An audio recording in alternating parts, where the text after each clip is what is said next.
Imagine working 30 hours a week at McDonald's, barely making enough to scrape by.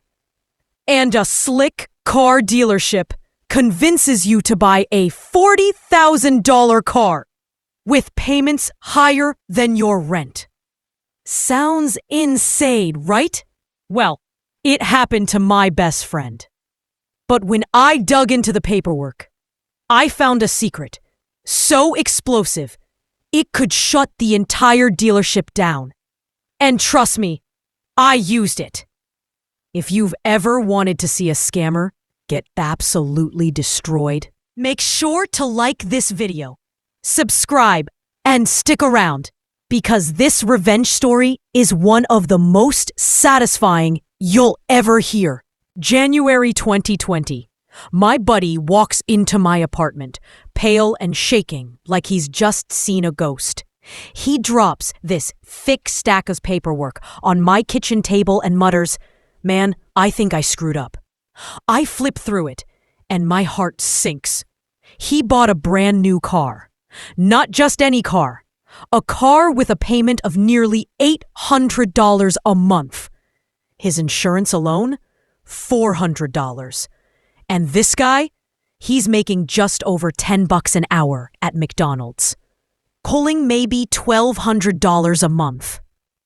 I look him dead in the eye and say, "Dude, how are you gonna eat? How are you gonna pay rent?" He shrugs, eyes watery, and whispers, "I don't know. I just needed a car." Now, I used to sell cars. I know how these dealerships work. And the moment I flipped through his paperwork, my blood started to boil. They had charged him for overpriced warranties, jacked up his APR, and slid in useless add-ons he never agreed to. But here's the thing. All of that, it's slimy, but not illegal. If I was going to save my friend, I needed something illegal.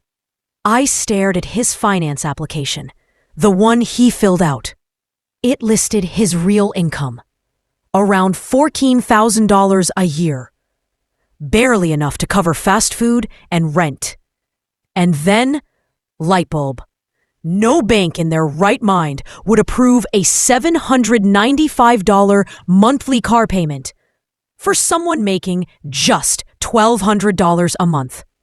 It didn't make sense, which meant the dealership must have done something sneaky when they sent it to the bank. I dig deeper, and there it is. The application they submitted to the bank magically transforms my McDonald's shift supervisor friend into a general manager making $70,000 a year. My hands start shaking. My stomach drops. This isn't just shady sales tactics. This is bank fraud, a felony. The next day, I march my friend into the dealership. My heart's pounding, but my voice is steady. I walk up to the sales manager and say, "Get me the GM. Now, we're about to unwind a deal." The sales manager laughs like I'm some clueless kid. The GM comes out, smug grin plastered across his face. He leans back in his chair and says, "So, what seems to be the problem?"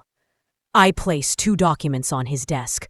First, my friend's handwritten finance app listing his real income.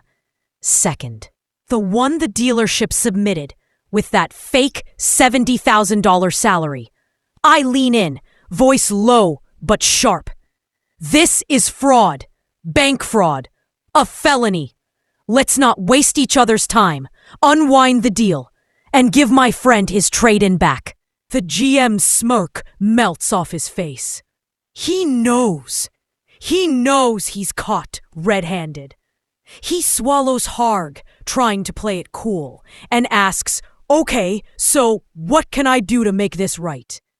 I repeat, unwind the deal, give him back his car. But then he drops the bomb. We already sold his trade-in. My friend's face drains of color. That was his lifeline, his way to work. I take a deep breath, stare the GM in the eye, and say, Fine. Then you're gonna give him something just as good, or better. Because let me be crystal clear. This isn't me asking for a favor. This is me giving you the chance to avoid felony charges and losing your dealership license. The GM's jaw tightens. He doesn't like being told what to do. But he knows I'm right. He tries to play games. Offers us a 2007 Focus with higher miles. I shake my head.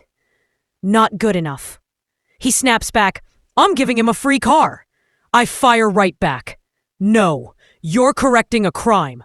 You took his trade, you sold it, and you lied to a bank in the process. This isn't generosity. It's justice. The GM's face is red now. He knows he's losing. My friend shifting nervously in his chair, whispering, maybe we should just take it. I turn to him and say, trust me, we hold the power here. Finally, the GM cracks. He sighs, defeated, and mutters, wait, I have something. He disappears, then comes back with an offer.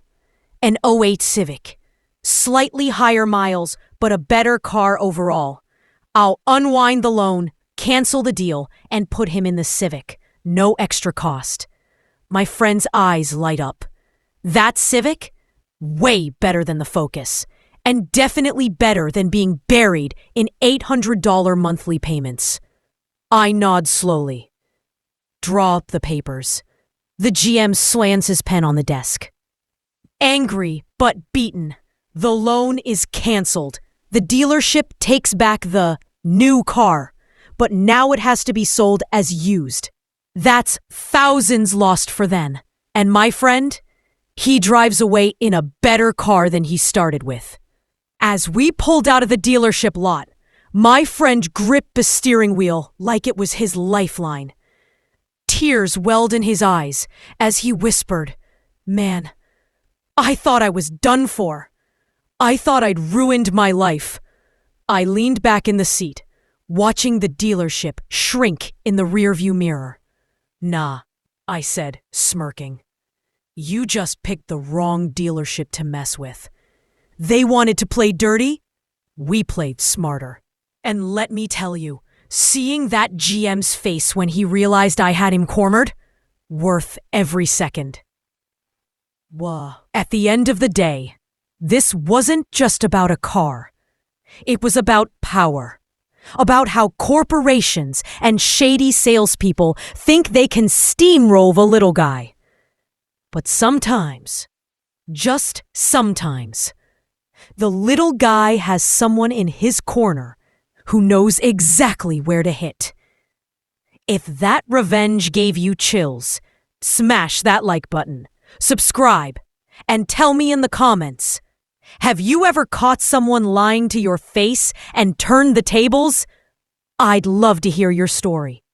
And trust me, we've got plenty more where this came from.